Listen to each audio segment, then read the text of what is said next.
अस्सलाम वालेकुम। आप देख रहे हैं मेरे यूट्यूब चैनल टेक्निकल फैसला। आज की वीडियो में मैं आपको बताऊंगा नादरा के अंदर जिनके टेस्ट हुए हैं उसके अंदर कौन कौन से क्वेश्चन आए थे। इसके साथ जो इसके पास्ट पेपर हैं उसके हवाले से मैं आपको गाइड करूंगा। यहाँ पे कुछ क्वेश्चन मैं आपको बताऊंगा। तो भाई ये आप यहाँ पे एड्रेस अपने देख लें। जिन्होंने कल नादरा में अपना इंटरव्यू देना है 29 तारीख, उनको कॉलें वगैरह आ गई हैं, कुछ को कॉलें आ भी रही हैं। और जिनका आज इंटरव्यू हुआ था उसके हवाले से मैं यहाँ पे वीडियो लगा दूंगा, शाम को आपने वीडियो देखनी है। जिनका कल वहाँ पे इंटरव्यू है उनको आइडिया हो जाएगा कि इंटरव्यू के अंदर वो आपसे कौन से क्वेश्चन पूछते हैं। तो आपने यहाँ पे एड्रेस देख के जाना है। जिनका एड्रेस टेस्ट का एड्रेस और होता है और जो इंटरव्यू है इसका एड्रेस और होता है। तो जो इंटरव्यू है वो आपके सुबह 9 बजे शुरू हो जाएंगे। तो उसके हवाले से आपने अपने टाइम के ऊपर वहाँ पे पहुँचना है। वो आपको गाइड भी कर देंगे, साथ में आपको बता देंगे कि ओरिजिनल आपने डॉक्यूमेंट अपने लेके जाने हैं, आईडी कार्ड आपके पास ओरिजिनल होने चाहिए, फिर आपका यहाँ पे इंटरव्यू होगा। तो अभी मैं आपको आज की वीडियो में बताता हूँ, कुछ कमेंट्स भी दिखाता हूँ जो कि आए थे, जिनके टेस्ट वगैरह यहाँ पे चल रहे हैं, हो गए हैं, उनको वो एक्सपीरियंस कौन सा हुआ है उसके बारे में मैं आपको गाइड करूँगा। तो सबसे पहले आपने यहाँ पे अपना एड्रेस देख लेना है। जिनके एड्रेस के ऊपर कल यहाँ पे टेस्ट हो रहे हैं, इंटरव्यू हो रहे हैं, आपने उसके हवाले से वहाँ पे जाना है। तो बाकी मैं आपको यहाँ पे मज़ीद चीज़ें गाइड कर दूँ।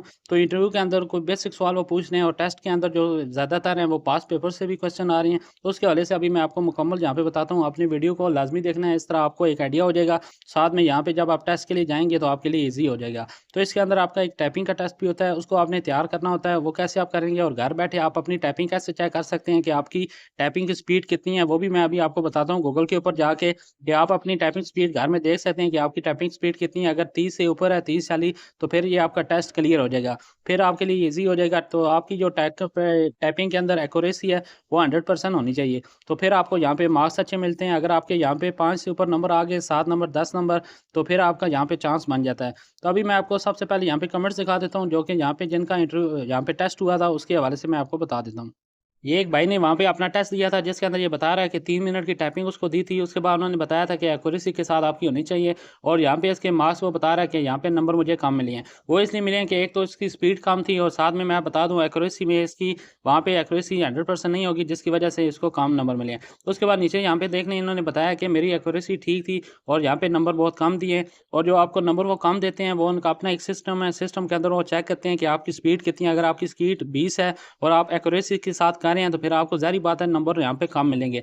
नंबर आपने अगर ज़्यादा लेने हैं तो फिर आपकी एक्यूरेसी भी होनी चाहिए और स्पीड भी होनी चाहिए और यहाँ पे आपकी कोई गलती वगैरह नहीं होनी चाहिए। तो इसलिए मैंने आपको बता दिया है सबसे पहले टाइपिंग का कि अगर आपकी स्पीड 35 से 40 के दरमियान है, 30 से ऊपर है, तो आप ये टेस्ट आपका क्लियर हो जाएगा। तो नेक्स्ट हम चलते हैं। एक भाई का वहाँ पे वो बता रहे थे कि मुझसे जो क्वेश्चन यहाँ पे आए थे वो मोमेंटम का उन्होंने फार्मूला पूछा था। उसके बाद पाकिस्तान की सी जो पोर्ट्स हैं उसके बारे में उन्होंने पूछा था। और यहाँ पे जो करेक्ट करने होते हैं उसके बारे में नेक्स्ट मैं आपको बताता हूँ वो कौन से क्वेश्चन होते हैं जो आपने यहाँ पे स्पेलिंग उसको ठीक नीचे से आपने देखना होता है। इस तरह के क्वेश्चन थे। तो साथ में आपने यहाँ पे देखा एक भाई को ये भी बता रहा था कि टाइपिंग स्पीड है वो बहुत यहाँ पे मुश्किल थी और उन्होंने यहाँ पे जल्दी में किया और कुछ गलतियाँ वगैरह भी यहाँ पे उन्होंने की थी जो कि कैपिटल में करनी है वो उसमें जल्दी में हो जाती हैं। तो इसलिए आपने इसके ऊपर ध्यान रखना है कि आपने टाइपिंग ज़्यादा जल्दी में नहीं करनी, आपने एक्यूरेसी के साथ करनी है। तो यहाँ पे बता रहे थे कि एक और भाई भी के इसके अंदर उन्होंने डॉक्यूमेंट फ़ोटोकॉपियाँ लेके गए हैं जिसकी वजह से उनका यहाँ पे टेस्ट नहीं हुआ था।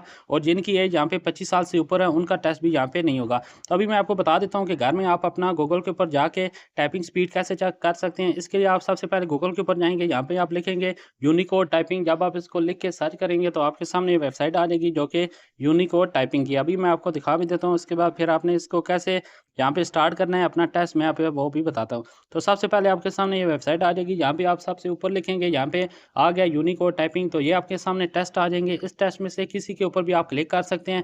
इसको ओपन करके फिर आप यहाँ पे अपना टेस्ट दे सकते हैं। अभी मैं आपके सामने डेमो के तौर पे एक यहाँ पे मैं लाइन टाइप करूँगा, आपको मैं दिखाऊँगा कि यहाँ पे आपने कैसे टाइप करना है और कैसे आपको ये बताएगा। तो ये अभी मैं एक लाइन यहाँ पे टाइप करता हूँ आपको दिखाने के लिए। उसके बाद आपने इसको देख लेना है, आपको ये बताएगा कि आपकी स्पीड कितनी है और एक्यूरेसी के ऊपर आपने ज़्यादा फोकस करना है। अगर आपकी एक्यूरेसी सही हुई, अगर आपकी स्पीड भी ठीक हुई तो फिर आपका ये टेस्ट क्लियर होगा। टाइपिंग जिनकी क्लियर होती है इनको ये सर्विस मिलती है। तो ये आप देख लें, अभी मैंने आपके सामने एक लाइन लिखी है। इसके बाद यहाँ पे इसकी मैं रिज़ल्ट चेक करूँगा तो मुझे ये रिज़ल्ट बता देगा कि इसका रिज़ल्ट क्या है। यहाँ पे एक्यूरेसी की बात करें तो आप इसको देख लेंगे, नीचे लिखा होगा कि 100% ये एक्यूरेसी मेरी है। तो इसके अंदर आपने इसके ऊपर फोकस करना है। दूसरा मैंने आपको बता दिया कि यहाँ पे टाइपिंग के अंदर आपको वो टाइम जो देते हैं 3 मिनट दें या 7 मिनट दें, आपने उसके अंदर पूरा करना होता है। लेकिन ज़्यादातर यहाँ पे 3 मिनट देते हैं और एमसीक्यूज़ के लिए वहाँ पे 17 मिनट देते हैं। तो ये आपके सामने इस तरह का फॉर्म आ जाएगा। इसके अंदर आप देख लेंगे आपकी स्पीड कितनी है, करैक्टर आपने कितने लिखे हैं। साथ में नीचे आपको ये बता देगा कि यहाँ पे आपका जो एक्यूरेसी है वो कितनी है। इसके अंदर आप देख सकते हैं कि 100 है। अभी मैंने आराम से लिखा है तो यहाँ पे स्पीड ये 11 बता रहा है। तो आपने भी ये घर में चेक करनी है, इसको प्रैक्टिस करनी है जब तक आपका ये टेस्ट क्लियर नहीं होता।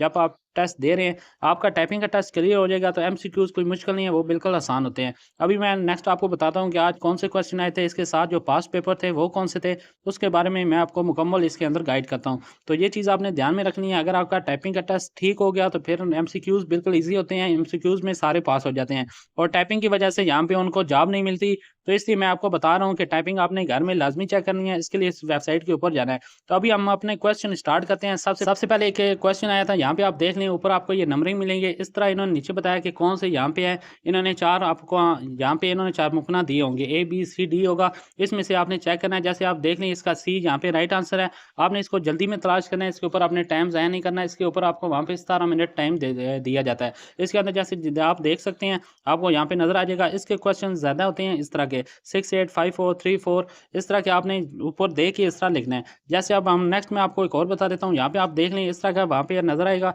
नीचे आपने उसमें से चूज़ करना है कि राइट कौन सा है। तो एक सिर्फ गलती होती है, आपने इसके अंदर यहाँ पे ध्यान से करना है। अगर ये चीज़ आपको समझ आ गई तो इसके अंदर तकरीबन 5 से 6 क्वेश्चन इस तरह के होते हैं। तो आपके लिए बिल्कुल ये ईज़ी हो जाएगा, इसमें कोई मुश्किल चीज़ नहीं है। जस्ट मैं आपको सिर्फ एक आइडिया दे रहा हूँ कि इस तरह के क्वेश्चन होते हैं, आपने लाज़मी ध्यान रखना है और आपका ये टेस्ट क्लियर हो जाएगा। तो अभी हम चलते हैं नेक्स्ट सवाल देखते थे। यहाँ पे इन्होंने एक सवाल पूछा था कि बांग्लादेश मुल्क का दारुल हुकूमत कौन सा है? तो मैं इसको बता दूँ आपको कि यहाँ पे आप देख सकते हैं ढाका है। तो आपको ये इंटरनेशनल क्वेश्चन भी पूछते हैं जो कि बाहर के होते हैं और बाकी आपके पाकिस्तान के हवाले से भी पूछ सकते हैं, करंट अफेयर के बारे में पूछ सकते हैं, सियासत के बारे में, वज़ीर-ए-आज़म के बारे में, सदर के बारे में आपको पता होना चाहिए। साथ में आईटी के बारे में मैं आपको बता दूँ तो आपको शॉर्ट कीज़ के बारे में पता होना चाहिए कि शॉर्ट की कौन-सी होती हैं जो कि एमएस वर्ड के अंदर इस्तेमाल होती हैं, प्रिंट करना उसके बाद विंडो बनानी है उसमें शॉर्ट की कौन-सी इस्तेमाल होती हैं।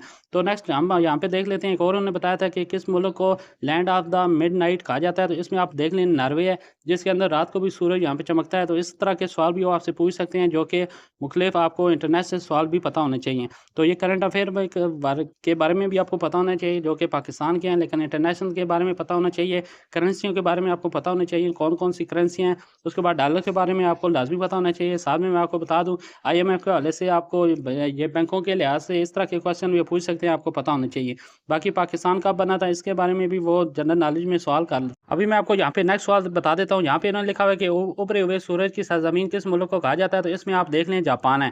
तो मैं आपको इसलिए बता रहा हूँ कि आपको इंटरनेशनल सवालों के बारे में पता होना चाहिए, लैंग्वेज के बारे में पता होना चाहिए। उसके बाद ये जो सवाल हैं इसके अंदर भी तकरीबन 3 से 4 सवाल आते हैं, आपको आइडिया होना चाहिए।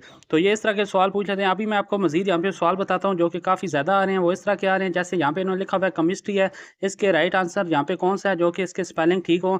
तो आपने इसके अंदर एक चूज़ करना था। जैसे केमिस्ट्री का इसमें ए है, इसमें आप देख लें CHEMISTRY केमिस्ट्री है। तो इसको आपने यहाँ से सेलेक्ट करना है। तो आपका ये इस तरह के ज़्यादा सवाल वो पूछ रहे हैं, जस्ट वो सिर्फ चेक करते हैं कि इसमें से कौन से स्पेलिंग ठीक हैं। आपने उनको जस्ट यहाँ से सेलेक्ट करना होता है और आपका ये हो जाता है। उसके बाद इन्होंने बताया कि पाकिस्तान का सबसे बड़ा और अहम दरिया कौन सा है? तो इसका जो आंसर है वो इंडस है। इंडस जो दरिया है वो हमारा बड़ा है। इस तरह आपको पता होना चाहिए, इस तरह के क्वेश्चन वो ज़्यादा आपसे वो करते हैं। तो बाकी मैं आपको बता दूं, अगर आपकी टाइपिंग स्पीड ठीक है, अगर आपकी टाइपिंग क्लियर हो जाती है तो ये क्वेश्चन इतने मुश्किल नहीं है, ये बिल्कुल ईजी क्वेश्चन होते हैं, आप लाजमी इसके अंदर कर सकते हैं। तो ये मैं आपको इसलिए बता रहा हूँ कि टाइपिंग की जिनके रिजेक्ट हुए हैं, टाइपिंग के उनके नंबर नहीं आए, 3-4 आए हैं, उनको इंटरव्यू के लिए कॉलें नहीं आई, कॉलें उनकी आई हैं जिसके 10 नंबर थे, 8 थे, 7 थे। उनको उन्होंने कॉल किया कि आपका कल यहाँ पे इंटरव्यू है। तो उनका इंटरव्यू आज हो भी गया, कुछ का कल इंटरव्यू होना है, फिर उनको यहाँ पे सिलेक्शन भी हो जाएगी। तो इसलिए मैं आपको बता रहा हूँ कि आपने टाइपिंग के ऊपर ज़्यादा फोकस रखना है। अगर आपकी टाइपिंग क्लियर होगी तो फिर ही आपका ये टेस्ट क्लियर हो जाएगा। उसके बाद इन्होंने एक और सवाल पूछा था कि पाकिस्तान की मईशत का सबसे बड़ा जो शोबा है वो कौन सा है? यहाँ पे आप देख रहे हैं एग्रीकल्चर है, नीचे इन्होंने 2-3 ऑप्शन और भी आपको दिए होंगे, बैंकिंग है, उसके बाद इंडस्ट्री है, मैन्युफैक्चर है, लेकिन ये कि हमारा जो है वो एग्रीकल्चर है।